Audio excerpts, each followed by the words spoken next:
Malaysia থেকে ইউরোপে যাওয়া যায় অনেকে জানে, তবে কোন দেশে সবচেয়ে সহজে যাওয়া যায় এই ভিডিওতে আমি ক্লিয়ার করব। যারা মালয়েশিয়া থেকে ইউরোপ যাওয়ার জন্য অনেক দিন যাবৎ বা কয়েক বছর চেষ্টা করতেছেন, আমি আজকে আপনাদেরকে 2-3টা দেশের নাম বলবো এবং কিভাবে যাবেন সেগুলো বলবো।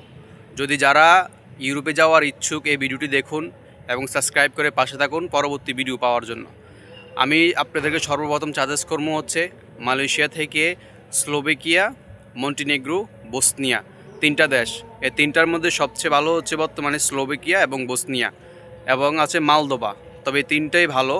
আগে ছিল রোমানিয়া, বর্তমানে রোমানিয়ার এম্বাসি মালয়েশিয়াতে নাই বা না থাকার কারণে রোমানিয়ার কাজ হচ্ছে না।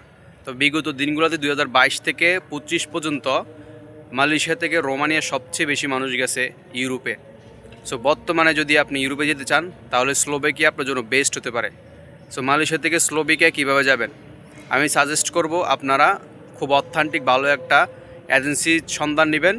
আমি একটা এজেন্সি সন্ধান দিয়ে দেবো এখানে, সেটা হচ্ছে শাহাদাত হোসেন, যুবরাজ শাহাদাত। অনেকেই চিনে, সোশ্যাল মিডিয়া ইউটিউবে অনেক ভাইরাল একজন মানুষ। তার মাধ্যমে আমি ইতালি গিয়েছিলাম, আবার ইতালি থেকে ব্যাক করি এখানে। যাই হোক, এটা অনেক বড় লং জার্নি, আমি পরে শেয়ার করবো আরেকদিন। সো সে খুব অথেন্টিক এবং ভালো কাজ করে মালয়েশিয়া থেকে। আর যারা স্লোভাকিয়া যাবেন আপনাদের কী কী ডকুমেন্ট লাগবে আমি বলছি। সর্বপ্রথম আপনার পুলিশ ক্লিয়ারেন্স, বাংলাদেশেরটা এবং মালয়েশিয়ারটা। দ্বিতীয়ত আপনার এই দেশের ভিসা। তৃতীয়ত আপনার অরিজিনাল পাসপোর্ট এবং আপনার 1 কপি ছবি। এই সমস্ত ডকুমেন্ট যখন আপনি রেডি করবেন তখন আপনি খুব সহজেই মালয়েশিয়া থেকে স্লোভাকিয়ার জন্য অ্যাপ্লাই করতে পারবেন। এবং স্লোভাকিয়া যাওয়ার জন্য আপনাকে সর্বপ্রথম সামথিং ইংলিশ জানতে হবে, কারণ ইউরোপিয়ান তারা মালয় ভাষাতে কথা বলে না, তারা নিজ দেশের ভাষা এবং ইংলিশ ভাষাকে প্রাধান্য দেয়। সো আপনার সাথে যোগাযোগ করার জন্য তারা ইংলিশে আপনার ইন্টারভিউ নিতে পারে।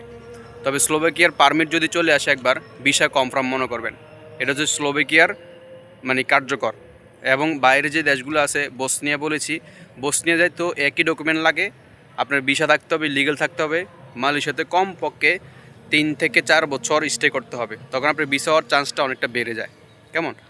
আর সবচেয়ে বড় বিষয় হচ্ছে, যারা মালয়েশিয়াতে কোম্পানি আন্ডারে কাজ করেন, পাসপোর্ট হাতে নাই, তারা কখনো অ্যাপ্লাই করবেন না, কারণ কোম্পানি সুযোগ সময়ে যদি পাসপোর্ট না দেয় তাহলে আপনি যাইতে পারবেন না। তো অবশ্যই খেয়াল রাখবেন। আর এই মুহূর্তে সবচেয়ে বেস্ট হচ্ছে স্লোভাকিয়া। অন্যদিন আরেকটা ভিডিও নিয়ে আসবো, ছোট্ট এবং অল্প সময়ের মধ্যে আমি আপনাদেরকে তথ্য দেওয়ার চেষ্টা করি, কারণ লং ভিডিও বড় হয়ে গেলে কেউ দেখতে চায় না। সো অবশ্যই সাবস্ক্রাইব করে পাশে থাকবেন। আসসালামু আলাইকুম।